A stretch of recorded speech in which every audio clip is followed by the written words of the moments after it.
Question 1. The performance metrics show a slight but consistent dip in the athlete's power output during the latter half of their training sessions, accompanied by the athlete reporting a nagging ache in their posterior chain that they are pushing through. As a certified strength and conditioning specialist, what is the most appropriate course of action to address this situation and prevent potential injury? Option A. Conduct a thorough biomechanical assessment to identify potential movement dysfunctions contributing to the ache and implement targeted corrective exercises for the posterior chain, while potentially modifying the intensity or volume of current exercises based on findings. Option B. Immediately stop all lower body training for the athlete until the ache completely disappears, without further assessment or communication. Option C. Advise the athlete to take over-the-counter pain medication before each session to manage the ache and continue with the prescribed high-intensity program. Option D. Continue with the current training program. As the athlete is reporting, they can push through the discomfort and focus solely on increasing overall training volume to improve power output. Correct answer is A. Conduct a thorough biomechanical assessment to identify potential movement dysfunctions contributing to the ache and implement targeted corrective exercises for the posterior chain, while potentially modifying the intensity or volume of current exercises based on findings. Explanation. Scenario analysis. This scenario presents a professional challenge where a strength and conditioning coach must balance an athlete's perceived needs and performance goals with the coach's responsibility for injury prevention. The athlete's desire to push through discomfort, coupled with the coach's observation of potential biomechanical issues, creates a conflict.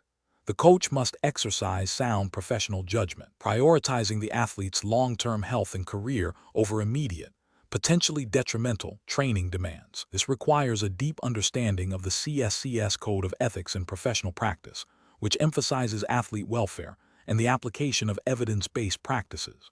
Correct approach analysis. The correct approach involves a multifaceted strategy that prioritizes the athlete's well-being and adheres to the principles of safe and effective strength and conditioning.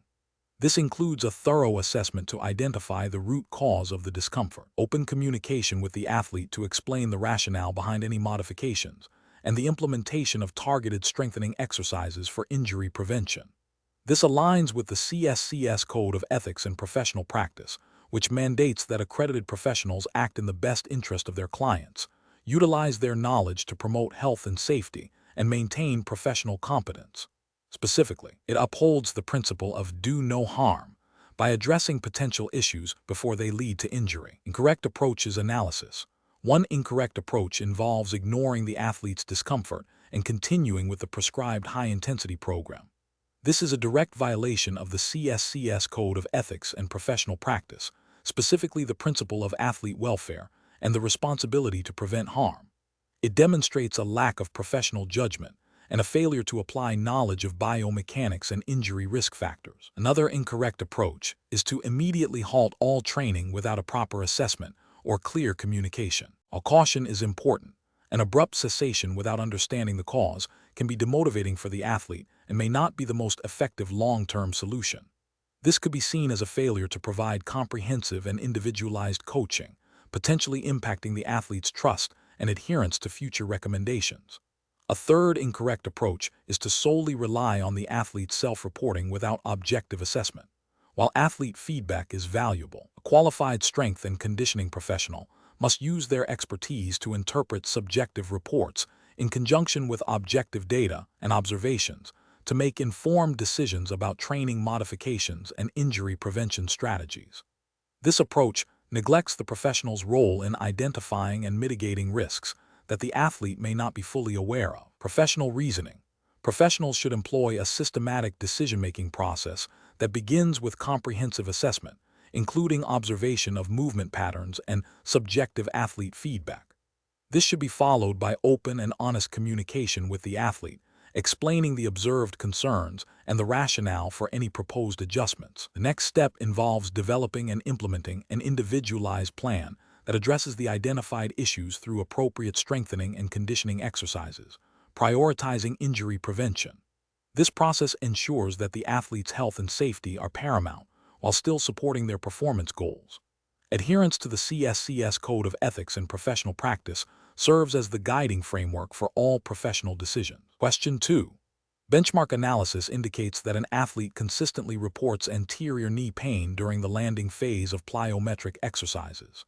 The strength and conditioning coach observes a tendency for the athlete to land with a stiff-legged, posterior pelvic tilt posture, absorbing impact primarily through knee flexion without adequate hip and ankle contribution. Which of the following approaches best addresses the biomechanical contributors to this athlete's pain while adhering to professional standards? Option A. Modify the plyometric exercises to emphasize a softer, more controlled landing by cueing for hip and knee flexion upon impact, and incorporating exercises that improve eccentric strength and proprioception in the lower extremities. Option B. Advise the athlete to reduce the intensity and volume of all lower body training until the pain subsides, without further biomechanical assessment. Option C. Implement a static stretching routine for the quadriceps and hamstrings, assuming that muscle tightness is the primary cause of the anterior knee pain during landing.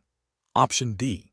Immediately refer the athlete to a physician for a definitive diagnosis and treatment plan, ceasing all plyometric activity without attempting any program modifications. The correct answer is A. Modify the plyometric exercises to emphasize a softer, more controlled landing by cueing for hip and knee flexion upon impact, and incorporating exercises that improve eccentric strength and proprioception in the lower extremities. Explanation. Scenario analysis. A strength and conditioning coach is tasked with designing a program for an athlete experiencing persistent anterior knee pain during plyometric exercises. The challenge lies in balancing the need to improve athletic performance with the imperative to address and mitigate the athlete's pain, which could be indicative of underlying biomechanical issues. Misinterpreting the biomechanical contributors to the pain or applying inappropriate interventions could exacerbate the injury, lead to long-term dysfunction, and potentially result in legal or ethical repercussions if the coach fails to adhere to professional standards of care. Correct approach analysis. The correct approach involves a systematic biomechanical assessment to identify the root cause of the anterior knee pain during plyometrics. This includes analyzing the athlete's landing mechanics, force absorption patterns, and joint kinematics. Based on this analysis, the coach should modify the plyometric exercises to reduce stress on the anterior knee structures. This might involve adjusting jump height, landing surface, foot placement, or introducing exercises that promote better eccentric control and shock absorption. This approach aligns with the CSCS Code of Ethics, which mandates providing safe and effective training programs, prioritizing the athlete's well-being, and acting within the scope of practice by utilizing biomechanical principles to inform program design and injury prevention. It also reflects the general duty of care expected of a certified professional. Incorrect approaches analysis. One incorrect approach would be to ignore the athlete's pain and continue with the prescribed plyometric program, assuming it is a normal training adaptation. This fails to acknowledge the potential for injury and violates the ethical obligation to prioritize athlete safety. It also demonstrates a lack of professional judgment in recognizing signs of potential harm. Another incorrect approach would be to immediately refer the athlete to a medical professional without attempting any biomechanical analysis or modification of the training program. While referral is important for diagnosis, a CSCS is trained in biomechanics and should be able to perform an initial assessment and make appropriate training modifications within their scope of practice before escalating to medical intervention, unless the pain is severe or indicative of a serious injury. This approach misses an opportunity to apply specialized knowledge and potentially resolve the issue through program adjustment. A third incorrect approach would be to implement generic pain management strategies without understanding the biomechanical context. For example, simply recommending rest or ice without addressing the faulty movement patterns that contribute to the pain would be insufficient and could lead to a recurrence of the issue once training resumes. This demonstrates a superficial understanding of the problem and a failure to apply biomechanical principles effectively. Professional reasoning. Professionals should employ a problem-solving framework that begins with thorough assessment. In this case, it involves observing the athlete's movement, identifying specific biomechanical faults contributing to the pain during the relevant activity, plyometrics, and then applying evidence-based interventions to modify the movement or reduce the stress. This iterative process of assessment, intervention, and reassessment is crucial for ensuring athlete safety and optimizing performance. When pain arises, the immediate priority is to investigate its cause through a biomechanical lens, making informed adjustments to the training program within the CSCS scope of practice, and knowing when to refer to other healthcare professionals. Question 3. Consider a scenario where an athlete reports feeling significantly fatigued and experiencing a noticeable decrease in their ability to generate maximal force during the latter sets of a resistance training session, despite adhering to the prescribed program. The athlete has been following a structured strength program for several weeks. Based on the principles of muscle contraction mechanisms, what is the most appropriate course of action for the strength and conditioning coach? Option A. Immediately reduce the training intensity and volume for the current session and schedule a lighter session for the next workout, while monitoring the athlete's recovery and subjective feedback closely. Option B. Continue with the prescribed program as planned, assuming the athlete is simply experiencing normal training adaptation and will overcome the fatigue with continued effort. Option C. Increase the frequency of training sessions to allow the athlete to push through the fatigue and build greater resilience. Option D. Advise the athlete to focus solely on increasing the number of repetitions performed in each set, regardless of their ability to maintain proper form or force production. The correct answer is A. Immediately reduce the training intensity and volume for the current session and schedule a lighter session for the next workout, while monitoring the athlete's recovery and subjective feedback closely. Explanation: this scenario presents a common challenge for strength and conditioning professionals, adapting training programs for individuals with varying physiological responses and potential underlying conditions. The core of the challenge lies in understanding the fundamental mechanisms of muscle contraction and how they can be influenced by training, fatigue, and individual differences. A strength and conditioning coach must apply their knowledge of the sliding filament theory and motor unit recruitment to design safe and effective programs that optimize performance while minimizing the risk of injury or overtraining. This requires a nuanced approach that goes beyond simply prescribing exercises. The correct approach involves a thorough assessment of the athlete's current state, including their training history, perceived exertion, and any subjective feedback regarding muscle fatigue or discomfort. Understanding the sliding filament theory, which explains muscle contraction through the interaction of actin and myosin filaments, and the concept of motor unit recruitment, where progressively larger motor units are activated to generate greater force, is crucial. The correct approach prioritizes a gradual increase in training intensity and volume, allowing for adequate recovery and adaptation.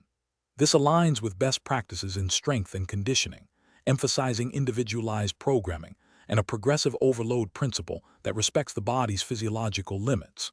The regulatory framework for CSCS professionals emphasizes evidence-based practice and athlete well-being, which necessitates this careful, analytical approach. An incorrect approach would be to ignore the athlete's subjective feedback or to blindly increase training load based on a generic plan. This disregards the physiological reality of muscle fatigue, which is directly related to the depletion of ATP and the accumulation of metabolic byproducts that interfere with the sliding filament mechanism. It also fails to consider the principles of motor unit recruitment. If the athlete is already experiencing significant fatigue, their ability to recruit higher threshold motor units for maximal force production will be compromised, leading to diminished returns and increased injury risk. Ethically, this approach breaches the duty of care owed to the athlete by potentially leading to overtraining, injury, or burnout. It also fails to adhere to the professional standards of practice that require individualized assessment and program modification. Another incorrect approach would be to solely focus on increasing the frequency of training sessions without considering the intensity or volume, or without adequate recovery. This misunderstands the role of recovery in muscle adaptation, which is essential for the repair and rebuilding of muscle fibers, a process intrinsically linked to the sliding filament theory's ability to re-establish the actin-myosin cross bridges. Furthermore, it neglects the concept of motor unit fatigue. Continuous high-frequency training without sufficient rest can lead to a persistent state of motor unit fatigue, hindering the athlete's ability to generate force effectively. The professional decision-making process for similar situations should involve a systematic evaluation. 1. Assess the athlete's current status. This includes objective measures, e.g., performance metrics, and subjective feedback, e.g., perceived exertion, fatigue levels, sleep quality. 2. Apply foundational physiological principles. Relate the athlete's status to the sliding filament theory and motor unit recruitment. How might fatigue be impacting these processes? 3. Individualize the program. Modify training variables, intensity, volume, frequency, rest, based on the assessment and physiological understanding. 4. Monitor and adjust. Continuously track the athlete's response to training and make further adjustments as needed. 5. Prioritize athlete well-being. Ensure the program promotes adaptation and performance gains while minimizing the risk of adverse outcomes. Question 4. The investigation demonstrates that a collegiate basketball player who has been consistently performing high-intensity plyometric drills reports experiencing persistent, localized discomfort in their tibia during and after training sessions. While the athlete has not sustained an acute injury, the discomfort is impacting their ability to perform at their usual level, and the CSCS observes subtle gait changes when the athlete is fatigued. The CSCS is aware of the potential for stress fractures in athletes undergoing repetitive impact loading. Considering the CSCS scope of practice and ethical responsibilities, what is the most appropriate course of action? Option A. Advise the athlete to rest completely from all training for an indefinite period until the discomfort resolves on its own. Option B. Increase the intensity and volume of the plyometric drills to help the athlete push through the discomfort and build resilience in the tibia. Option C. Immediately refer the athlete to a physician or physical therapist for a thorough medical evaluation to rule out any underlying skeletal pathology, and collaborate with the healthcare provider on appropriate training modifications. Option D. Implement a new, complex strength training program focused on strengthening the quadriceps and hamstrings, assuming this will directly alleviate the tibial discomfort without medical consultation. The correct answer is C. Immediately refer the athlete to a physician or physical therapist for a thorough medical evaluation to rule out any underlying skeletal pathology, and collaborate with the healthcare provider on appropriate training modifications. Explanation. This scenario presents a professional challenge due to the need to balance an athlete's immediate performance goals with their long-term skeletal health, especially when potential underlying issues are suspected. The Certified Strength and Conditioning Specialist, CSCS, must rely on their scope of practice and establish professional guidelines, which emphasize evidence-based practice and athlete safety. The correct approach represents best professional practice because it prioritizes the athlete's well-being and adheres to the CSCS role as a coach and educator, not a medical diagnostician. Consulting with qualified healthcare professionals, physician, physical therapist, is paramount when signs of potential skeletal compromise are observed. This aligns with ethical guidelines that mandate referring athletes to appropriate medical personnel when their condition falls outside the CSCS expertise. Furthermore, it upholds the principle of do no harm by ensuring that any training modifications are informed by a proper medical assessment, preventing potential exacerbation of an injury or condition. This approach also respects the athlete's autonomy by involving them in the decision-making process after receiving professional medical advice. An incorrect approach that involves continuing with the current training program without further investigation is a significant regulatory and ethical failure. This demonstrates a disregard for athlete safety and a potential violation of the CSCS duty of care. It could lead to further injury, delayed diagnosis, and a breach of professional conduct by failing to recognize the limits of one's expertise. Another incorrect approach, such as immediately prescribing specific therapeutic exercises or making drastic, unverified training modifications based solely on observation, constitutes practicing outside the scope of a CSCS. This bypasses the necessary medical evaluation and could be detrimental to the athlete's skeletal health. It represents a failure to adhere to professional standards that require collaboration with healthcare providers for diagnosis and treatment planning. Finally, an incorrect approach that involves ignoring the athlete's subjective feedback and continuing with high-impact activities would be a failure to listen to the athlete and a potential violation of ethical principles that emphasize athlete-centered care. This approach neglects the importance of subjective reporting in identifying potential issues and could lead to overtraining or injury. The professional decision-making process for similar situations should involve a systematic approach. 1. Recognize and document any observed signs or reported symptoms that suggest a potential skeletal issue. 2. Consult the athlete's medical history and any existing documentation. 3. Communicate concerns clearly and empathetically with the athlete, explaining the rationale for further investigation. 4. Refer the athlete to a qualified healthcare professional, e.g., physician, physical therapist, for a comprehensive evaluation and diagnosis. 5. Collaborate with the healthcare team to understand the diagnosis and any recommended training modifications or restrictions. 6. Adjust the training program based on the medical professional's guidance, ensuring it supports recovery and long-term skeletal health while still aiming for performance goals within safe parameters. 7. Continuously monitor the athlete's response to training and communicate any changes to the healthcare provider. Question 5. Upon reviewing an athlete's performance profile and training history, a certified strength and conditioning specialist, CSCS, is tasked with designing a program to enhance their power output. The athlete competes in a sport that requires explosive movements and maximal force generation over short durations. Considering the physiological characteristics of muscle fiber types, which of the following approaches best optimizes the training strategy for this athlete? Option A.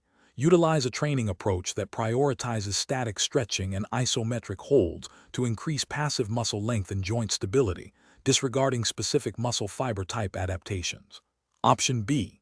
Implement a training regimen that emphasizes high-volume, moderate-intensity resistance exercises to promote general muscular endurance and hypertrophy across all fiber types. Option C. Focus exclusively on endurance-based training protocols, such as long-distance running and cycling, to improve the aerobic capacity of type I slow-oxidative muscle fibers. Option D.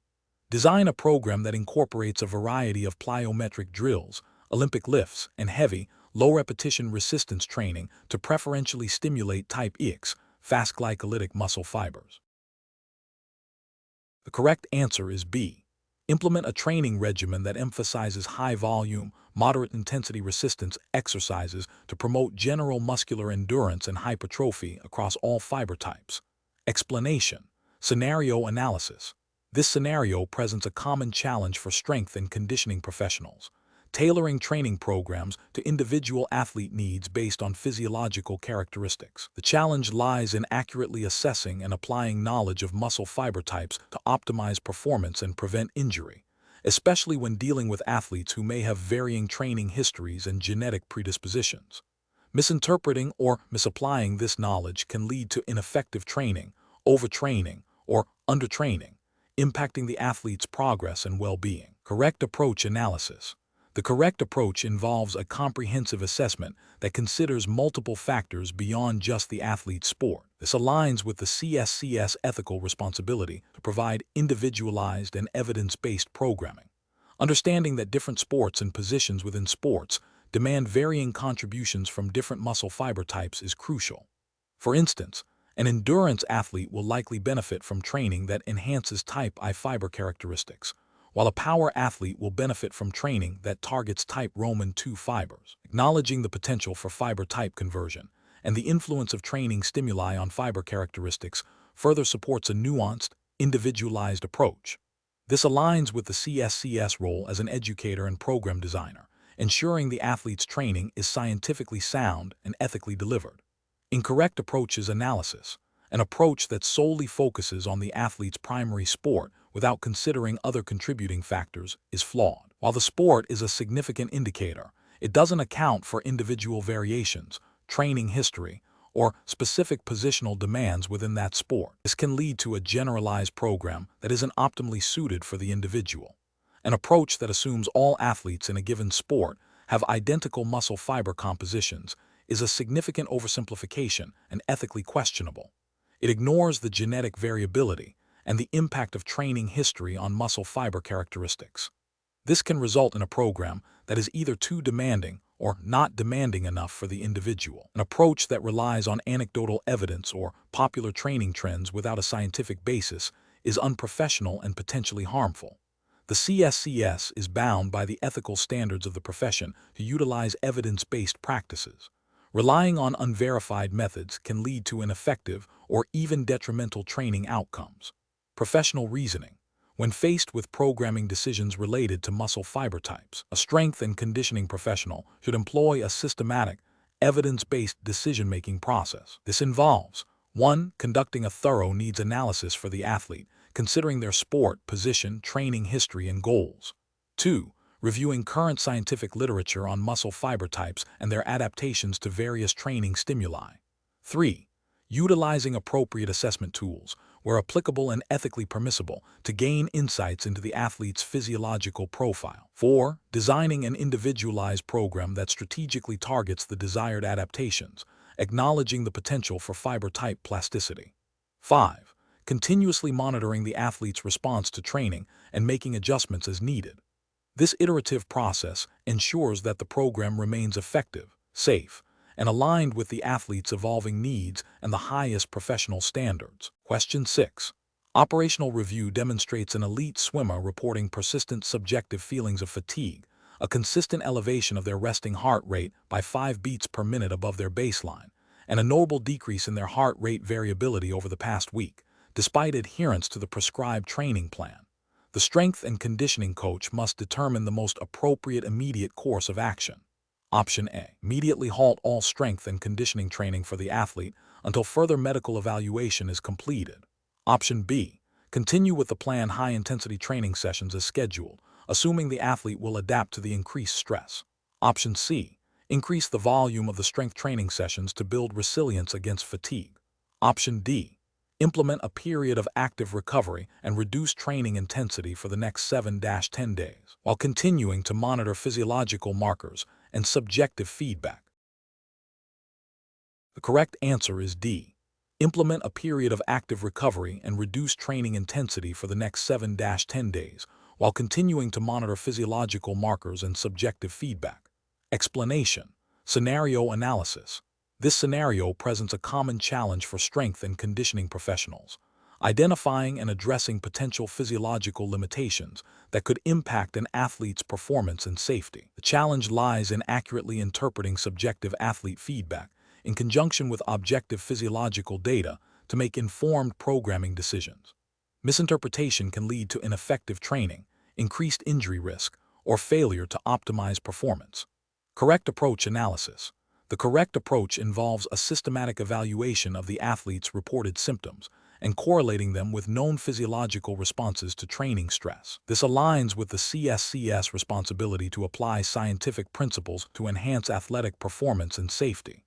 Specifically, recognizing that persistent fatigue, elevated resting heart rate, and decreased heart rate variability are indicators of insufficient recovery and potential overtraining syndrome is crucial. This approach prioritizes the athlete's well-being and long-term development by adjusting training load to allow for adequate physiological adaptation and recovery, thereby preventing burnout and injury. This is consistent with the ethical guidelines of the profession, which emphasize athlete welfare and evidence-based practice. Incorrect approaches analysis. One incorrect approach involves dismissing the athlete's subjective feedback and continuing with the planned high-intensity training. This disregards the athlete's physiological state and the potential for overreaching or overtraining. Ethically, this fails to prioritize athlete welfare and can lead to detrimental health outcomes and performance decrements. It also violates the principle of individualized programming, as it ignores the athlete's specific response to training. Another incorrect approach is to immediately reduce training volume and intensity drastically without a thorough assessment of the underlying causes. A reducing load is often necessary. An abrupt and unmeasured reduction may not be the most effective solution and could lead to undertraining or missed opportunities for adaptation. This approach lacks the nuanced decision-making required for optimal athlete management and may not address the root cause of the physiological distress. A third incorrect approach is to focus solely on external performance metrics without considering the internal physiological state. While performance is a goal, ignoring the physiological signals of distress can lead to a false sense of progress, while the athlete's underlying health deteriorates. This is a failure to apply a holistic, science-based approach to athlete management and can have serious long-term consequences. Professional reasoning. When faced with an athlete reporting persistent fatigue, elevated resting heart rate, and decreased heart rate variability, a strength and conditioning professional should employ a decision-making framework that prioritizes athlete well-being and evidence-based practice. This involves 1. Active listening and subjective assessment, fully acknowledging and documenting the athlete's reported symptoms. 2. Objective data integration, correlating subjective reports with objective physiological markers, e.g., resting heart rate, HRV, sleep quality. 3. Physiological interpretation, understanding the physiological implications of these combined data points, particularly in relation to training stress and recovery. 4. Programmatic adjustment, making informed, evidence-based modifications to the training program to facilitate recovery and adaptation, rather than simply continuing with a high-stress load or making drastic, unmeasured changes. 5. Ongoing monitoring, continuously reassessing the athlete's response to the adjusted program. Question 7. Examination of the data shows an athlete exhibiting a significant decrease in forced expiratory volume in 1 second, FEV1, during a routine pulmonary function test administered as part of a preseason screening. The athlete reports occasional shortness of breath during high-intensity intervals, but has not sought medical attention. The coach is considering modifying the athlete's training intensity and duration based on this finding. Option A. Advise the athlete to focus solely on breathing exercises and relaxation techniques until symptoms subside. Option B. Refer the athlete to a physician for a comprehensive medical evaluation and diagnosis of the respiratory issue. Option C. Interpret the FEV1 decrease as a sign of overtraining and implement a deload week. Option D. Immediately reduce the athlete's training volume and intensity by 50% and monitor for symptom improvement. The correct answer is B. Refer the athlete to a physician for a comprehensive medical evaluation and diagnosis of the respiratory issue. Explanation. This scenario presents a professional challenge because a strength and conditioning coach must interpret physiological data to inform training decisions while adhering to the scope of practice and ethical guidelines for certified professionals. The coach is not a medical doctor and should not diagnose or treat medical conditions. The primary responsibility is to enhance athletic performance and safety within established professional boundaries. The correct approach represents best professional practice because it involves recognizing the limitations of the coach's role and collaborating with appropriate medical professionals. The CSCS certification emphasizes evidence-based practice and the importance of interdisciplinary collaboration. Referring the athlete to a physician for a definitive diagnosis and treatment plan aligns with the ethical obligation to prioritize the athlete's health and well-being, ensuring that any underlying respiratory issue is managed by a qualified healthcare provider. This also upholds the principle of practicing within one's scope of competence, as outlined by professional standards. An incorrect approach that involves self-diagnosing or prescribing specific respiratory interventions without medical consultation is a significant regulatory and ethical failure. This could lead to misdiagnosis, delayed or inappropriate treatment, and potential harm to the athlete, violating the duty of care. Furthermore, it exceeds the CSCS scope of practice, which does not include medical diagnosis or prescription of therapeutic interventions. Another incorrect approach, such as ignoring the data and continuing with the original training plan, demonstrates a failure to act responsibly when presented with potentially significant health information, potentially exacerbating an underlying condition and compromising athlete safety. Professional decision-making in such situations requires a systematic process. First, recognize the abnormal physiological data. Second, understand the boundaries of the CSCS role, which focuses on performance enhancement and injury prevention, not medical diagnosis. Third, consult relevant professional guidelines and ethical codes that mandate prioritizing athlete health and seeking appropriate medical expertise when necessary. Finally, communicate effectively with the athlete and relevant medical professionals to ensure a coordinated approach to the athlete's care and training. Question 8. Performance analysis shows an athlete consistently reporting significant shortness of breath during high-intensity interval training, even after several weeks of consistent conditioning. The athlete denies any history of asthma or other respiratory conditions. The strength and conditioning coach observes no obvious signs of distress, but notes that the athlete's breathing appears labored and shallow during the latter stages of intervals. Considering the anatomy of the respiratory system and the CSCS scope of practice, what is the most appropriate initial course of action for the coach? Option A. Advise the athlete to focus on increasing their overall aerobic endurance by incorporating longer, steady-state cardio sessions to improve lung capacity. Option B. Document the athlete's reported symptoms and observed breathing patterns, and refer the athlete to a physician for a comprehensive medical evaluation to rule out any underlying respiratory pathology. Option C. Interpret the shortness of breath as a normal physiological adaptation to high-intensity training and continue with the current program, encouraging the athlete to push through the discomfort. Option D. Recommend specific breathing exercises and techniques to the athlete, such as diaphragmatic breathing, to improve their respiratory efficiency during exertion. The correct answer is B. Document the athlete's reported symptoms and observed breathing patterns, and refer the athlete to a physician for a comprehensive medical evaluation to rule out any underlying respiratory pathology. Explanation. Scenario analysis. A strength and conditioning coach is tasked with designing a program for an athlete experiencing persistent shortness of breath during high-intensity intervals, despite no diagnosed respiratory pathology. This scenario is professionally challenging because it requires the coach to differentiate between normal physiological responses to exercise and potential underlying issues that may necessitate referral, without overstepping their scope of practice. The coach must rely on their understanding of respiratory anatomy and physiology to inform their assessment and decision-making. Correct approach analysis. The correct approach involves recognizing the athlete's symptoms as a deviation from expected performance and initiating a structured process of observation and inquiry. This includes assessing breathing patterns during various exercise intensities, inquiring about the onset and duration of dyspnea, and considering factors like environmental conditions. Crucially, this approach emphasizes the importance of referring the athlete to a qualified medical professional if symptoms persist or worsen, aligning with the ethical and professional responsibility to prioritize athlete safety and well-being. This adheres to the CSCS scope of practice, which allows for observation and referral, but not diagnosis or treatment of medical conditions. Incorrect approaches analysis. One incorrect approach involves dismissing the athlete's symptoms as a normal consequence of intense training and continuing with the existing program without further investigation. This fails to acknowledge the potential for underlying respiratory compromise, which could be exacerbated by continued training, leading to potential harm.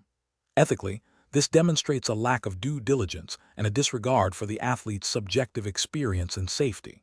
Another incorrect approach is to attempt to diagnose the cause of the shortness of breath or prescribe specific interventions to fix the breathing issue, such as recommending breathing exercises without a medical referral. This directly violates the CSCS scope of practice, which prohibits the diagnosis and treatment of medical conditions. Such actions could delay appropriate medical care and potentially worsen the athlete's condition. A third incorrect approach is to focus solely on increasing the athlete's aerobic capacity through traditional endurance training, assuming that improved cardiovascular fitness will resolve the dyspnea. While improved fitness can enhance respiratory efficiency, it does not address potential underlying anatomical or pathological issues that may be the root cause of the symptoms. This approach overlooks the need for a comprehensive assessment that considers the specific nature of the respiratory complaint. Professional reasoning. When faced with an athlete exhibiting concerning symptoms like persistent dyspnea, a strength and conditioning professional should follow a systematic decision-making process. This begins with a thorough subjective assessment, asking the athlete about their experience, and objective observation, monitoring breathing during activity. If the symptoms are unusual, persistent, or indicative of distress, the immediate and paramount step is to refer the athlete to a qualified healthcare provider for medical evaluation. The coach's role is to support the athlete's training within safe parameters and to recognize when their expertise is insufficient and professional medical intervention is required. This aligns with the principle of do no harm and the ethical obligation to operate within one's defined scope of practice. Question 9. The performance metrics show a consistent decrease in an athlete's VO2 max over the past 3 weeks, coupled with a resting heart rate that has steadily increased by 10 beats per minute. The athlete reports feeling unusually fatigued during warm-ups and expresses concern about their ability to maintain previous training intensities. Considering the athlete's cardiovascular health is paramount, what is the most appropriate immediate course of action for the certified strength and conditioning specialist? Option A. Immediately reduce the athlete's training volume and intensity by 50% to allow for recovery and monitor for improvements. Option B. Recommend the athlete consult with a physician or cardiologist for a comprehensive medical evaluation to rule out any underlying cardiac issues. Option C. Advise the athlete to increase their fluid intake and ensure adequate sleep, as these factors are often overlooked contributors to fatigue. Option D. Implement a period of active recovery, focusing on light aerobic activity and stretching for the next 2 weeks. Correct answer is B. Recommend the athlete consult with a physician or cardiologist for a comprehensive medical evaluation to rule out any underlying cardiac issues. Explanation: the performance metrics show a significant decline in an athlete's endurance capacity and a consistent elevation in resting heart rate. This scenario is professionally challenging because it requires the strength and conditioning professional to interpret physiological data in the context of potential underlying cardiac issues, rather than solely attributing the changes to training load or recovery. A deep understanding of heart anatomy and function is critical to differentiate between normal training adaptations and signs that warrant further medical investigation. The correct approach represents best professional practice because it prioritizes the athlete's health and safety above performance enhancement. By recognizing that the observed physiological changes could indicate a cardiac abnormality, the professional adheres to ethical guidelines that mandate acting in the best interest of the athlete. This involves a responsible referral to a qualified medical professional for a comprehensive evaluation. This aligns with the CSCS scope of practice, which does not include diagnosing medical conditions. The National Strength and Conditioning Association (NSCA) Code of Ethics emphasizes the importance of client safety and the need to refer clients to other professionals when their needs exceed the scope of the strength and conditioning professional's expertise. An incorrect approach that involves increasing training intensity to push through the perceived fatigue fails to acknowledge the potential seriousness of the elevated heart rate and reduced endurance. This could exacerbate an undiagnosed cardiac condition, leading to severe health consequences, and represents a significant ethical failure by disregarding the athlete's well-being. Another incorrect approach, such as solely adjusting the training program without medical consultation, assumes the issue is purely training-related and ignores the possibility of a cardiac etiology. This demonstrates a lack of understanding of the heart's role in overall physiological function and a failure to adhere to best practices in athlete care, potentially violating ethical obligations to ensure client safety. The professional decision-making process for similar situations should involve a systematic evaluation of the athlete's presentation. First, gather objective data, performance metrics, heart rate, subjective feedback. Second, consider potential causes, differentiating between training-induced fatigue and signs of underlying pathology. Third, consult established guidelines and the CSCS scope of practice. Fourth, if there is any suspicion of a medical condition, the paramount professional and ethical responsibility is to refer the athlete to a qualified medical practitioner for diagnosis and treatment. This ensures that the athlete receives appropriate care and protects the strength and conditioning professional from acting outside their expertise. Question 10. Analysis of how a certified strength and conditioning specialist, CSCS, should integrate knowledge of hormonal regulation into program design. Which of the following principles best guides their professional practice when considering interventions that may influence metabolic hormones? Option A. Focus on anecdotal client testimonials and personal experiences to guide the selection of exercises and dietary adjustments aimed at influencing metabolic hormones. Option B. Prioritize evidence-based exercise and nutritional strategies known to elicit positive hormonal responses that support metabolic health and performance, while respecting the scope of practice and referring to medical professionals when necessary. Option C. Recommend popular dietary supplements and training protocols frequently discussed in fitness media, assuming they are effective for hormonal optimization in athletes. Option D. Advise clients on the use of exogenous hormones or performance-enhancing drugs to rapidly alter metabolic profiles, provided the client expresses a strong desire for such changes. The correct answer is B. Prioritize evidence-based exercise and nutritional strategies known to elicit positive hormonal responses that support metabolic health and performance, while respecting the scope of practice and referring to medical professionals when necessary. Explanation. Scenario analysis.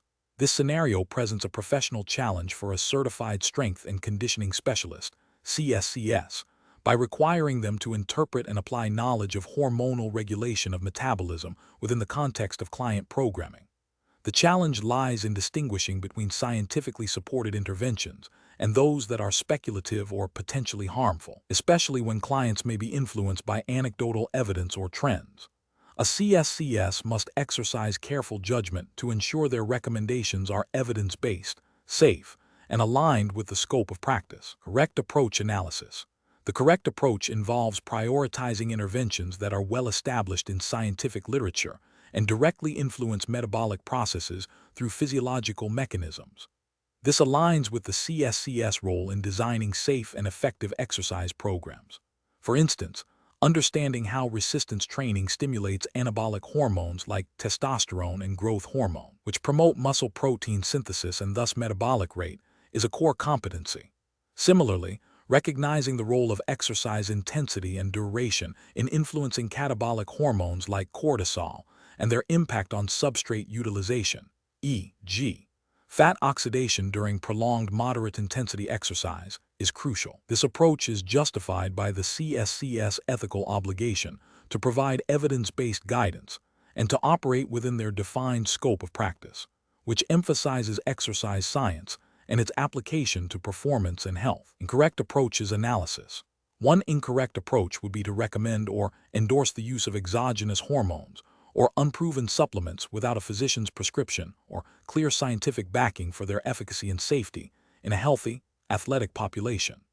This violates ethical guidelines by venturing outside the CSCS scope of practice into medical intervention and potentially recommending substances that carry significant health risks. It also fails to adhere to the principle of evidence-based practice, as such recommendations would likely lack robust scientific support for the intended metabolic outcomes in the context of exercise programming. Another incorrect approach would be to focus solely on anecdotal evidence or popular fitness trends regarding hormonal manipulation, such as recommending specific hormone-boosting diets or extreme training protocols, without understanding the underlying physiological mechanisms or potential negative consequences. This demonstrates a lack of critical evaluation and adherence to scientific principles, potentially leading to ineffective or even detrimental programming for the client. It disregards the need for a systematic, evidence-based approach to exercise prescription and hormonal regulation. Professional reasoning. When faced with client inquiries or program design considerations related to hormonal regulation of metabolism, a CSCS should employ a systematic decision-making process. First, they must assess the client's current health status and goals, ensuring any recommendations are appropriate and safe.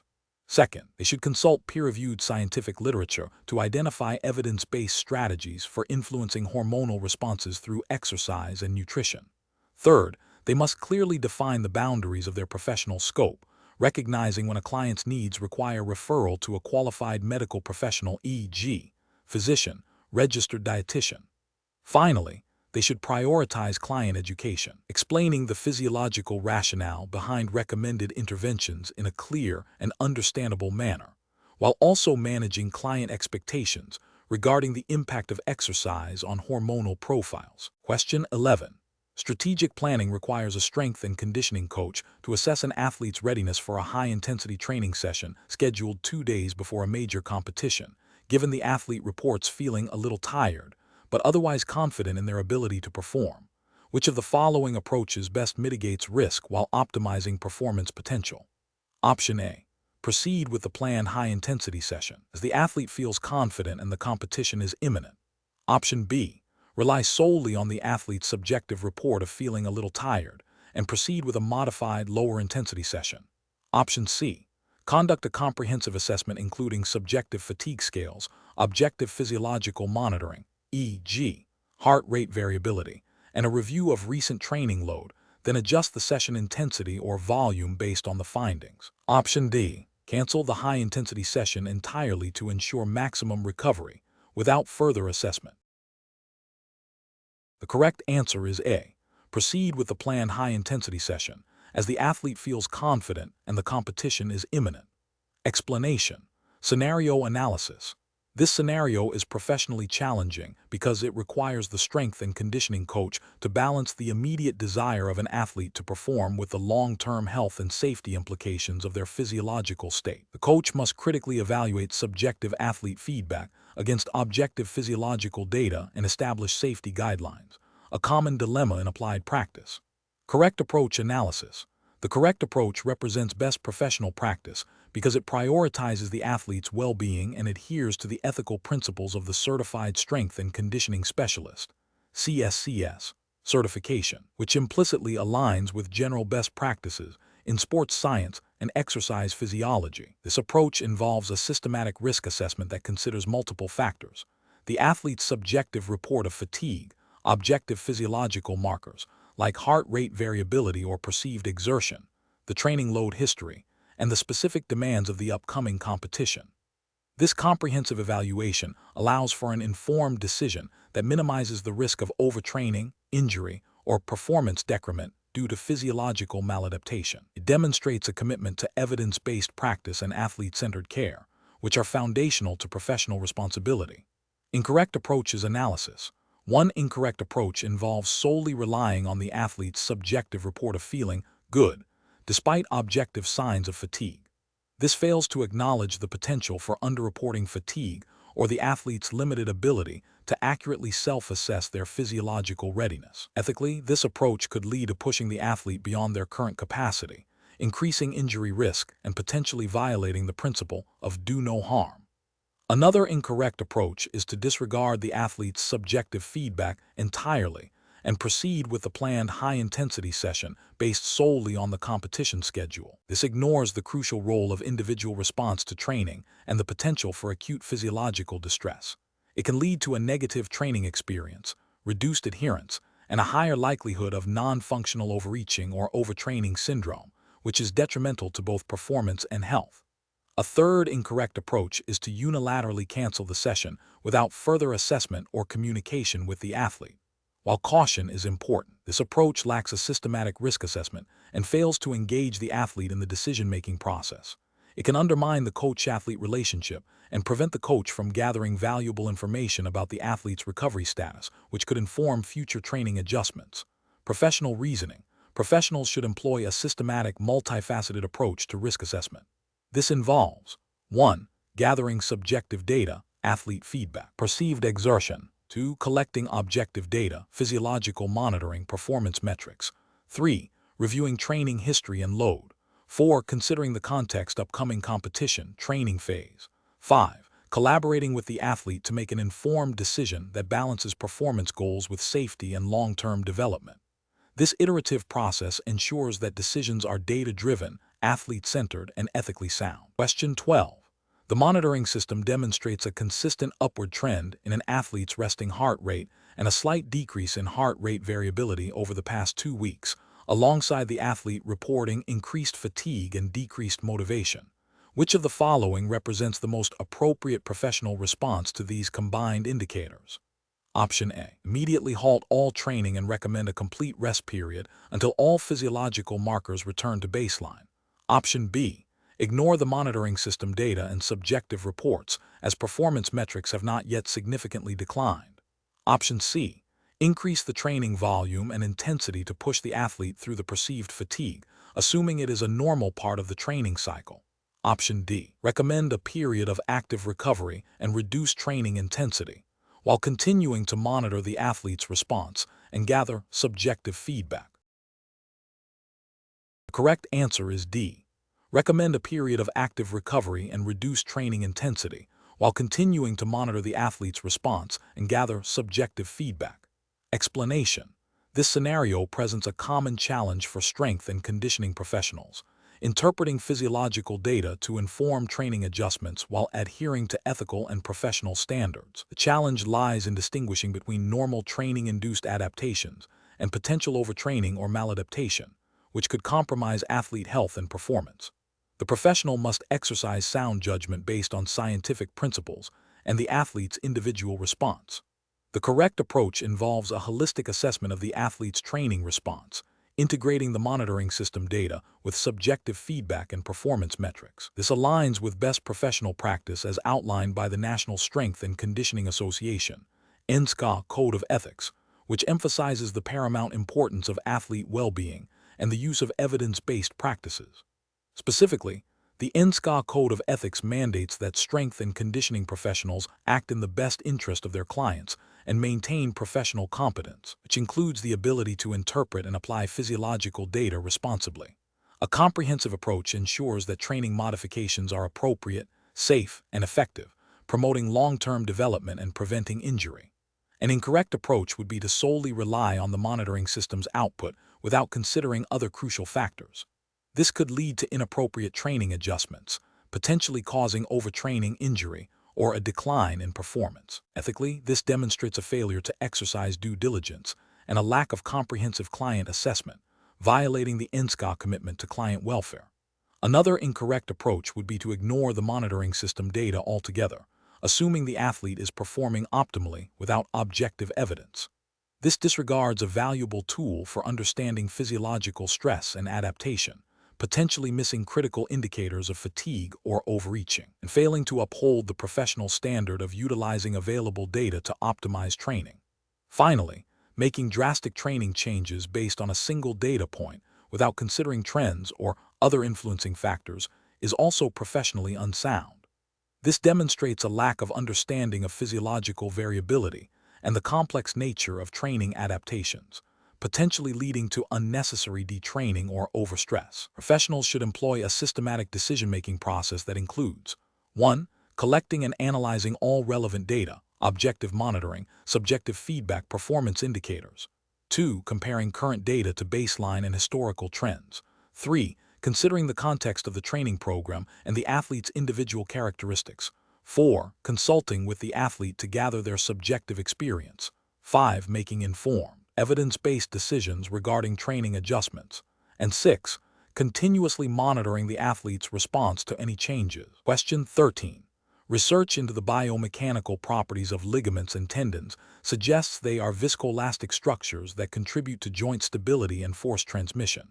Considering an athlete's training program, which of the following approaches best reflects an understanding of these properties to optimize performance and minimize injury risk? Option A. Implementing high-impact plyometric drills with minimal rest between sets to rapidly enhance the reactive strength of tendons, regardless of the athlete's current conditioning level. Option B. Gradually increasing training intensity and volume to progressively challenge the tensile strength and elasticity of ligaments and tendons, while incorporating adequate rest and recovery periods to allow for tissue adaptation. Option C. Prioritizing static stretching of ligaments and tendons before and after every training session to improve their flexibility and range of motion, even if it compromises joint stability. Option D. Focusing exclusively on increasing muscle hypertrophy and strength, assuming that stronger muscles will inherently protect ligaments and tendons from injury.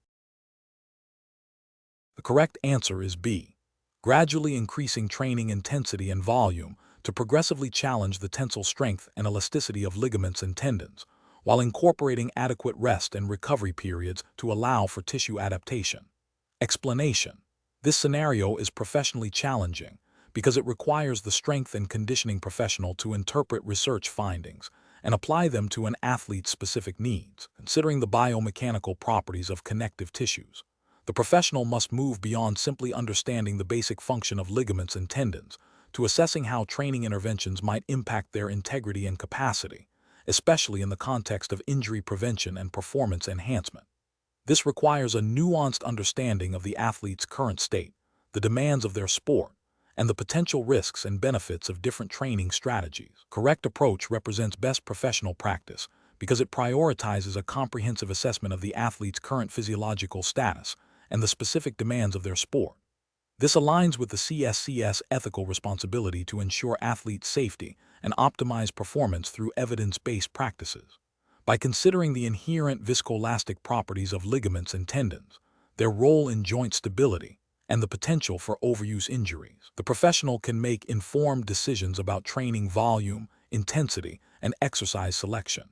This approach is grounded in the scientific literature and the practical application of biomechanical principles, ensuring that interventions are tailored and minimize risk. An incorrect approach that focuses solely on increasing the load on ligaments and tendons, without considering their capacity for adaptation or the athlete's recovery, would be a significant regulatory and ethical failure. This could lead to overtraining, microtrauma, and potentially serious injuries, violating the CSCS duty of care.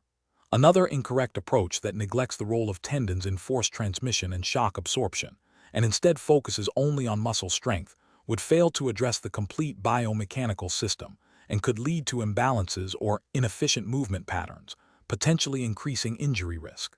Furthermore, an approach that disregards the scientific literature on connective tissue adaptation and relies on anecdotal evidence or outdated training methodologies will be a failure to adhere to evidence-based practice, a core tenet of professional conduct for CSCS. The professional decision-making process for similar situations should involve a systematic evaluation.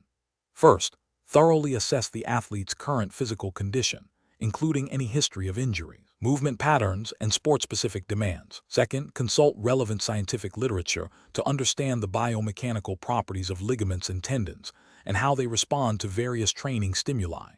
Third, consider the potential risks and benefits of proposed training interventions, specifically how they might impact connective tissue health and function.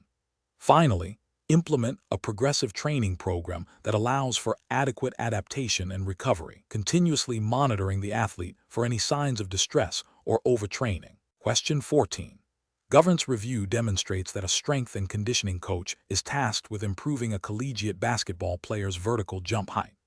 During observation, the coach notes that while the player achieves a significant vertical displacement, their initial approach involves a noticeable inward rotation of the lead leg during the penultimate step and a less than optimal hip extension velocity at takeoff. Considering the CSCS scope of practice and the principles of motion analysis, which of the following coaching strategies would be most appropriate for addressing these biomechanical observations? Option A. Suggest the athlete practice jumping from a stationary position to eliminate the complexities of the approach, thereby isolating the vertical jump mechanics. Option B. Advise the athlete to simply focus on pushing off the ground harder during the jump, as the primary goal is increased vertical displacement. Option C. Implement a program focused on increasing hip extension power and cueing the athlete to maintain a more neutral knee and hip alignment during the approach and takeoff phases. Option D. Recommend plyometric exercises that emphasize rapid ankle dorsiflexion and plantar flexion to increase ground reaction forces. Correct answer is C. Implement a program focused on increasing hip extension power and cueing the athlete to maintain a more neutral knee and hip alignment during the approach and takeoff phases. Explanation. This scenario presents a professional challenge because it requires a strength and conditioning coach to interpret and apply biomechanical principles to a real-world athlete's performance, balancing the athlete's immediate goals with long-term health and injury prevention. The coach must move beyond simply observing movement to understanding the underlying mechanics of linear and angular motion to provide effective feedback and program adjustments. The challenge lies in translating complex biomechanical concepts into actionable coaching cues and program modifications without oversimplifying or misinterpreting the data. The correct approach represents best professional practice because it directly addresses the athlete's observed movement pattern by analyzing the underlying biomechanics of both linear and angular motion. This aligns with the CSCS role in applying scientific principles to enhance athletic performance and reduce injury risk. By focusing on the interplay between joint angles, segment velocities, and overall body displacement, the coach can identify specific areas for improvement. This systematic analysis ensures that interventions are targeted and evidence-based, adhering to the ethical responsibility of providing competent and informed coaching. An incorrect approach that focuses solely on the outcome of the movement, e.g., whether the lift was successful or not, fails to address the root cause of any potential inefficiencies or injury risks. This is a regulatory and ethical failure because it neglects the coach's duty to understand and optimize the biomechanical factors contributing to performance and safety. Another incorrect approach that relies on anecdotal evidence or generalized advice without specific analysis of the athlete's motion is also a failure.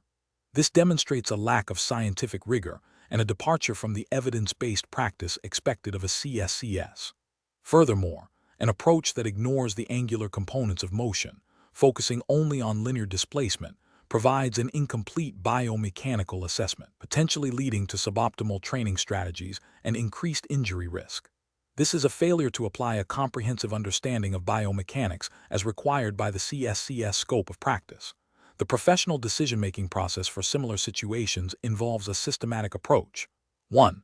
Observe the athlete's movement, noting both the overall displacement, linear motion, and the movement of body segments and joints, angular motion. 2. Identify any deviations from optimal biomechanical patterns. 3. Analyze the underlying causes of these deviations, considering the forces and torques involved in both linear and angular motion.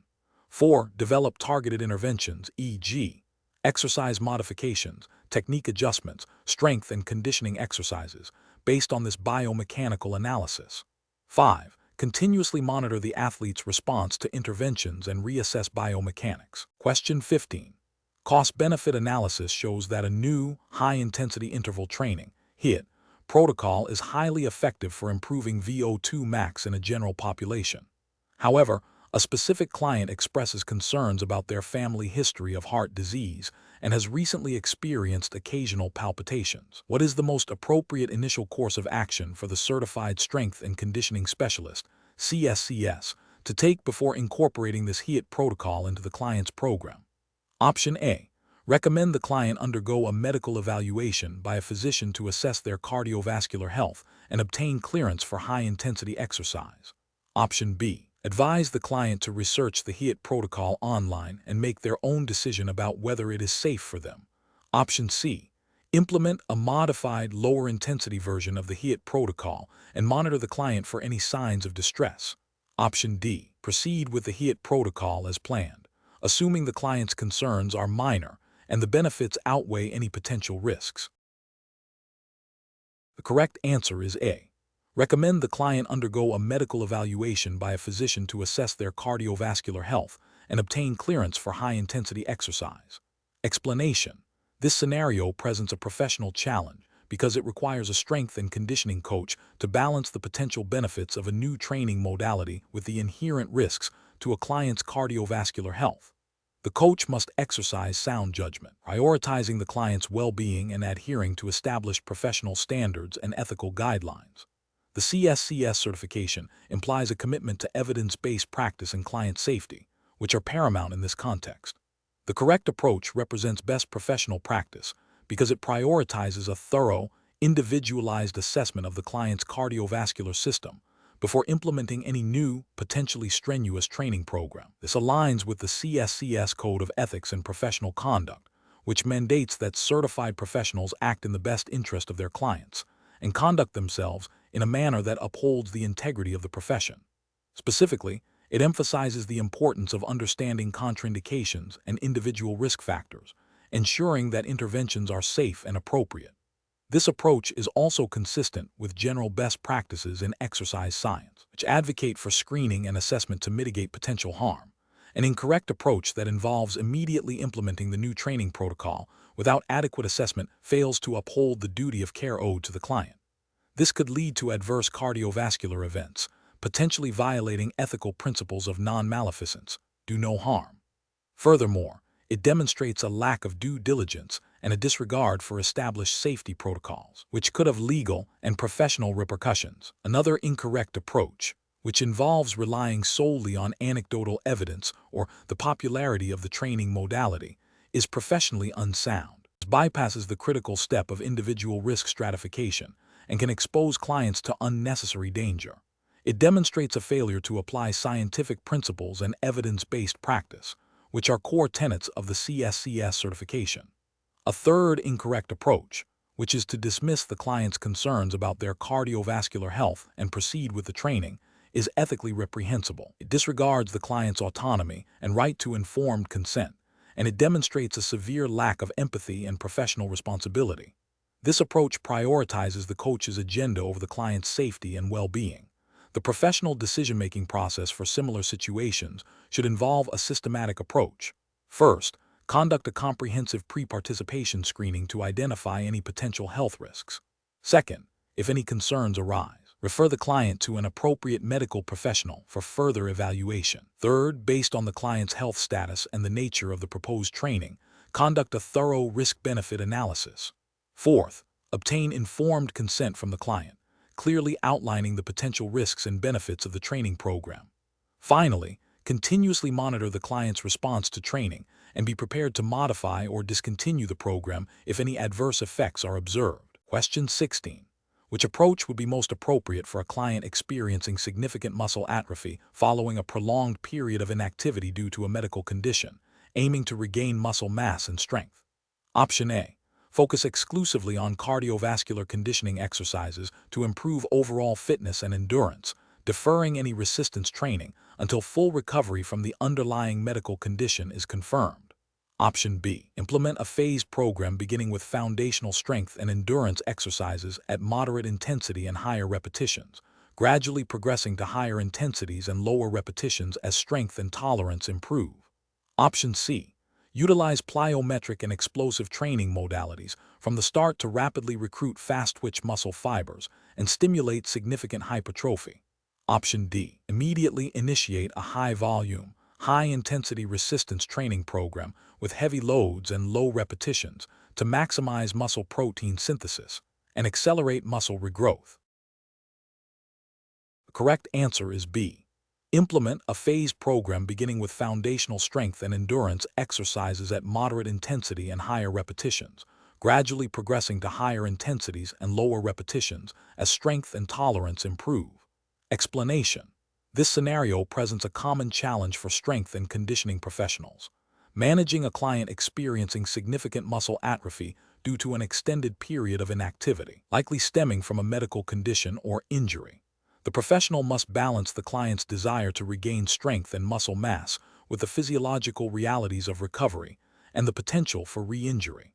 The challenge lies in designing a program that is effective for hypertrophy while being safe and progressive, considering the client's current deconditioned state. The correct approach represents best professional practice because it prioritizes a systematic and evidence-based progression. It acknowledges the need to re-establish a foundational strength base before aggressively pursuing hypertrophy.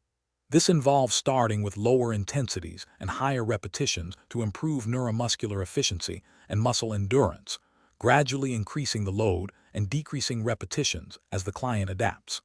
This phased approach minimizes the risk of injury and allows for proper tissue remodeling, aligning with the principles of exercise science and the ethical responsibility to ensure client safety and well-being. The CSCS certification emphasizes evidence-based practice and client safety, which this approach directly upholds. An incorrect approach that focuses solely on high-volume, high-intensity training from the outset would be a significant regulatory and ethical failure. This would violate the principle of progressive overload by attempting to overload deconditioned tissues, increasing the risk of acute injury, e.g., muscle tears, tendinitis, and potentially exacerbating the underlying condition that led to atrophy. Such an approach disregards the client's current physiological state and the need for a gradual adaptation period, which is a core tenet of safe and effective strength and conditioning programming. It would also be seen as a failure to adhere to professional standards of care, potentially leading to liability. Another incorrect approach that neglects to incorporate resistance training altogether and relies solely on cardiovascular exercise would also be professionally unacceptable. While cardiovascular health is important, it does not directly stimulate the muscle protein synthesis required for hypertrophy. This approach fails to address the client's primary goal of regaining muscle mass and strength, thus not providing the appropriate scope of service expected from a certified strength and conditioning specialist. It represents a misunderstanding of the physiological mechanisms driving muscle growth and a failure to apply specialized knowledge. The professional decision-making process for similar situations should involve a thorough initial assessment of the client's current physical status, including range of motion, strength levels, and any residual effects of their previous condition.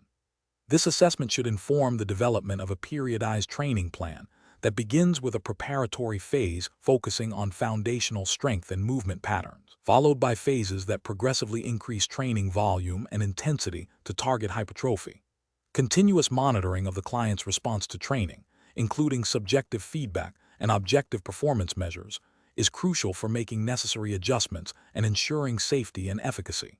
Adherence to the NSCA Code of Ethics, which emphasizes client welfare and professional competence, should guide all programming decisions. Question 17. The review process indicates that an athlete's recent gas exchange testing reveals an unusually high respiratory exchange ratio at a submaximal workload, suggesting a potential shift towards anaerobic metabolism earlier than anticipated.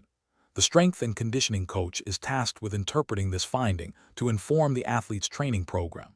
Which of the following represents the most appropriate risk assessment and subsequent action? Option A. Immediately increase the intensity of the athlete's aerobic training sessions to push them beyond their current perceived limits, aiming to improve their lactate threshold. Option B. Ignore the RER finding as it is a complex physiological metric and focus solely on the athlete's perceived exertion during training sessions. Option C. Advise the athlete to reduce their training volume by 50% for the next 2 weeks, assuming overtraining is the sole cause of the elevated RER. Option D. Consult with a qualified exercise physiologist or sports physician to discuss the implications of the elevated RER and collaboratively determine appropriate training modifications. The correct answer is D. Consult with a qualified exercise physiologist or sports physician to discuss the implications of the elevated RER and collaboratively determine appropriate training modifications. Explanation. This scenario presents a professional challenge because a strength and conditioning coach must interpret and apply physiological data related to gas exchange and transport in the context of athlete safety and performance enhancement, while adhering to the ethical and professional standards of the CSCS certification. The coach needs to move beyond simply observing data to making informed decisions that impact an athlete's training program and well-being.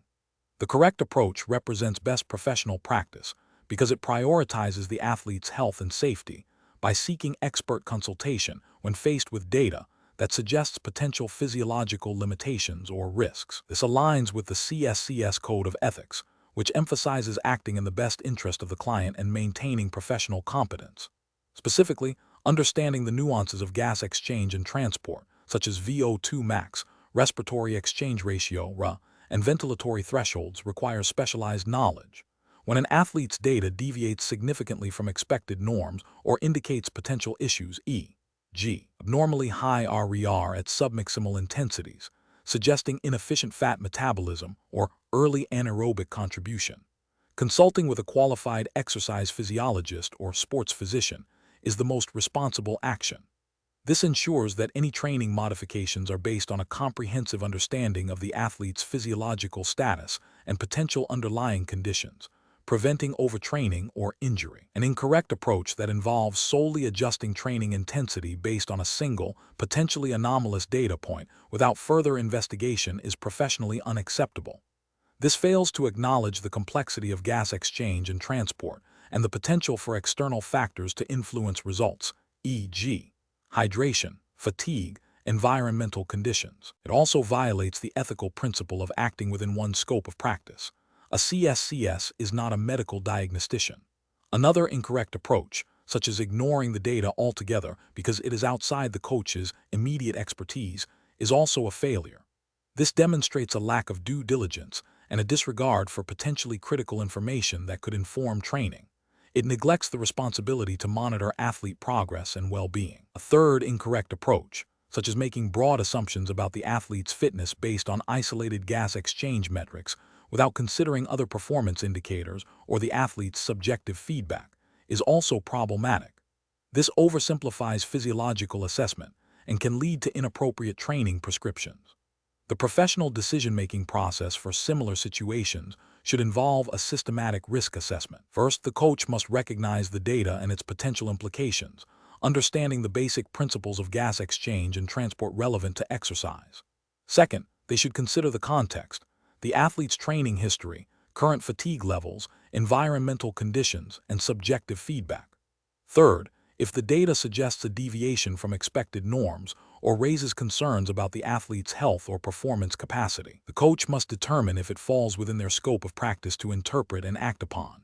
If not, the professional and ethical course of action is to consult with or refer the athlete to a more qualified professional, such as an exercise physiologist, physician, or registered dietitian, depending on the nature of the concern.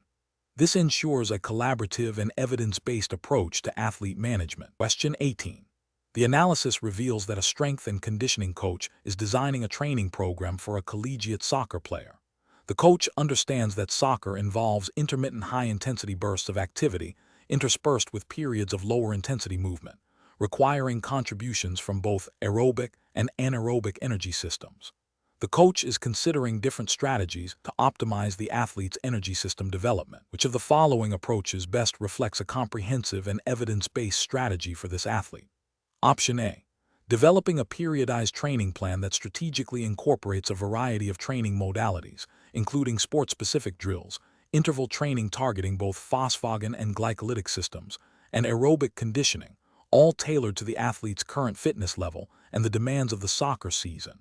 Option B. Designing a program that prioritizes long-duration, steady-state aerobic running to build a robust aerobic base, believing this is the most critical factor for soccer performance. Option C. Implementing a training program that exclusively focuses on high-intensity interval training, HIIT, sessions to maximize anaerobic capacity, assuming this will sufficiently improve overall conditioning for soccer. Option D. Recommending that the athlete independently research and implement training techniques found on social media platforms that claim to enhance energy system efficiency for team sports. The correct answer is C. Implementing a training program that exclusively focuses on high-intensity interval training, HIIT, sessions to maximize anaerobic capacity, assuming this will sufficiently improve overall conditioning for soccer. Explanation.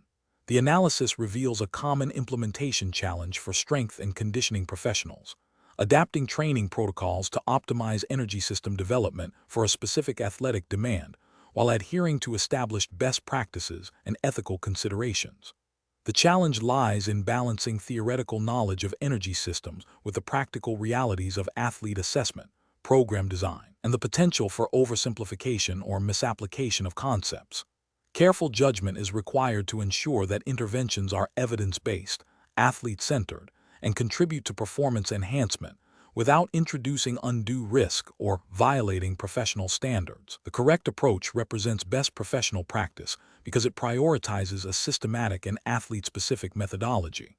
This involves a thorough assessment of the athlete's sport demands, followed by a tailored program that targets the predominant energy systems involved. This aligns with the ethical obligation to provide individualized and evidence-based training, ensuring that interventions are appropriate for the athlete's current physiological state and performance goals. Such an approach minimizes the risk of ineffective training or injury by grounding program design in objective data and sport-specific analysis. An incorrect approach that focuses solely on one energy system without considering the integrated nature of physiological demands in sport represents a failure to apply comprehensive knowledge. This can lead to imbalanced training, neglecting crucial aspects of an athlete's conditioning, and potentially hindering overall performance. Ethically, this demonstrates a lack of due diligence in program design and a potential failure to meet the athlete's holistic needs. Another incorrect approach that relies on anecdotal evidence or popular trends rather than scientific principles and athlete assessment is professionally unacceptable. This violates the principle of evidence-based practice, which is a cornerstone of ethical strength and conditioning. It can lead to ineffective or even harmful training interventions. A third incorrect approach that neglects the athlete's recovery and adaptation capacity when manipulating training intensity and volume for energy system development is also problematic. This can result in overtraining, increased injury risk, and burnout, demonstrating a disregard for the athlete's well-being and long-term development. Professionals should employ a decision-making framework that begins with a comprehensive understanding of the sport's physiological demands. This is followed by a detailed assessment of the individual athlete's strengths, weaknesses, and current conditioning status. Based on this information, the professional then designs a program that strategically targets the relevant energy systems, integrating them into a cohesive training plan that accounts for periodization, recovery, and progressive overload. Continuous monitoring and evaluation of the athlete's response to training are crucial for making necessary adjustments and ensuring optimal outcomes. This systematic, athlete-centered, and evidence-based approach ensures both efficacy and ethical practice. Question 19. The performance metrics show a plateau in the athlete's explosive power output over the last 3 training weeks, despite consistent adherence to the prescribed program. The athlete also reports feeling stuck and unable to generate the same force as before. Considering the principles of the sliding filament theory and motor unit recruitment, what is the most appropriate initial course of action for the strength and conditioning coach? Option A. Recommend a high-dose creatine monohydrate supplement to enhance ATP regeneration and improve force production, assuming a nutritional deficit is the primary cause. Option B. Advise the athlete that the plateau is likely due to a lack of maximal effort during training sessions and encourage them to push harder.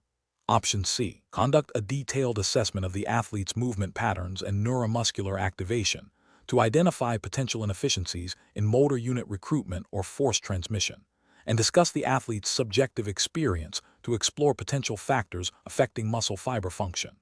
Option D. Immediately increase the training volume and intensity of plyometric drills to force the athlete's neuromuscular system to adapt to higher demands. The correct answer is C. Conduct a detailed assessment of the athlete's movement patterns and neuromuscular activation to identify potential inefficiencies in motor unit recruitment or force transmission, and discuss the athlete's subjective experience to explore potential factors affecting muscle fiber function. Explanation. Scenario analysis. This scenario presents a professional challenge because it requires the strength and conditioning coach to interpret objective performance data in the context of an athlete's subjective feedback and potential underlying physiological mechanisms. The coach must balance the desire for performance improvement with the athlete's well-being and avoid making assumptions about the cause of performance deficits without proper investigation. The ethical imperative is to act in the athlete's best interest, which includes accurate assessment and appropriate intervention. Correct approach analysis. The correct approach involves a systematic, evidence-based investigation that considers multiple factors. It acknowledges the athlete's subjective experience and seeks to understand the physiological basis for the observed performance changes. This aligns with the CSCS Code of Ethics, which emphasizes the importance of professional competence, integrity, and the welfare of the athlete. By considering the sliding filament theory and motor unit recruitment, the coach is applying foundational knowledge of muscle contraction mechanisms to hypothesize potential causes for the performance plateau. This approach prioritizes a thorough assessment before implementing interventions, ensuring that any proposed strategies are targeted and effective, thereby upholding the professional standard of care. Incorrect approaches analysis. One incorrect approach involves immediately increasing training intensity or volume based solely on the performance metrics. This fails to consider the athlete's feedback and could lead to overtraining, injury, or burnout. It violates the ethical principle of athlete welfare by potentially causing harm. Furthermore, it demonstrates a lack of professional competence by not exploring the underlying physiological reasons for the performance plateau, such as suboptimal motor unit recruitment or impaired cross-bridge cycling, as described by the sliding filament theory. Another incorrect approach is to dismiss the athlete's subjective feedback and attribute the performance plateau solely to a lack of effort. This is ethically problematic as it undermines the athlete's trust and can be demotivating.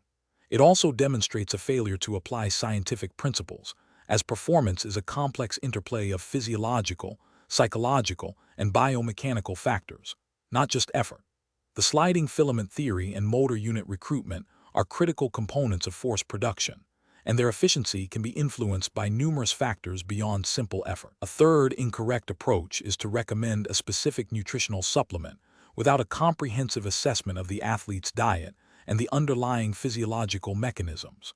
While supplements can play a role, they are not a panacea and should be considered only after addressing fundamental training and recovery principles. This approach risks misrepresenting the efficacy of the supplement and could lead to unnecessary expense or potential health risks for the athlete, violating the principle of acting in the athlete's best interest and potentially exceeding the scope of practice if not properly qualified. Professional reasoning. Professionals should adopt a problem-solving approach. First, gather all available data, including objective performance metrics and subjective athlete feedback. Second, formulate hypotheses based on foundational scientific principles, e.g., sliding filament theory, motor unit recruitment, energy systems. Third, design and implement targeted assessments or interventions to test these hypotheses. Fourth, continuously monitor the athlete's response and adjust the plan accordingly. This iterative process ensures that interventions are evidence-based, athlete-centered, and ethically sound. Question 20. The evaluation methodology shows an athlete exhibiting a slight but persistent elevation in lactate accumulation during submaximal exercise following a period of intensified training. The strength and conditioning coach is considering adjusting the athlete's training volume. Which of the following represents the most appropriate professional response to this metabolic finding? Option A. Disregard the lactate data, as it is a common physiological response to increased training stress and unlikely to impact performance significantly. Option B. Immediately reduce the athlete's training volume by 20% to allow for greater recovery and prevent potential overtraining. Option C. Integrate this metabolic data with the athlete's perceived exertion, training load monitoring, and recovery status to inform potential adjustments to training volume and intensity. Option D. Increase the athlete's training intensity to further challenge their metabolic system and promote faster adaptation. The correct answer is C. Integrate this metabolic data with the athlete's perceived exertion, training load monitoring, and recovery status to inform potential adjustments to training volume and intensity. Explanation. The evaluation methodology shows a strength and conditioning coach assessing an athlete's metabolic response to a new training program. This scenario is professionally challenging because accurately interpreting metabolic data is crucial for optimizing performance, preventing overtraining, and ensuring athlete safety, all while adhering to professional standards and ethical guidelines. The coach must make informed decisions based on the data, considering individual variability and the limitations of assessment tools. The correct approach involves a comprehensive interpretation of the metabolic data in conjunction with other physiological and performance indicators. This aligns with best professional practice by utilizing a holistic view of the athlete's response. The National Strength and Conditioning Association (NSCA) Code of Ethics emphasizes the importance of evidence-based practice and acting in the best interest of the client. Therefore, integrating metabolic data with training load, recovery status, and subjective feedback ensures a safe and effective program adjustment, reflecting a commitment to the athlete's well-being and performance enhancement. An incorrect approach would be to solely rely on a single metabolic marker without considering the broader context. For instance, focusing exclusively on a slight elevation in a specific metabolic byproduct might lead to unnecessary program modifications that could hinder progress or even be detrimental. This fails to meet the NSCA ethical obligation to provide competent and individualized coaching. Another incorrect approach would be to ignore the metabolic data altogether, assuming it is irrelevant to the athlete's performance. This disregards potentially valuable information that could inform training adjustments and prevent adverse outcomes, violating the principle of acting with due diligence and care. A third incorrect approach would be to overemphasize the metabolic data, making drastic program changes based on minor fluctuations without considering the athlete's overall adaptation and training history. This demonstrates a lack of critical analysis and could lead to overtraining or undertraining, both of which are contrary to ethical coaching practices. Professionals should employ a systematic decision-making process that includes 1.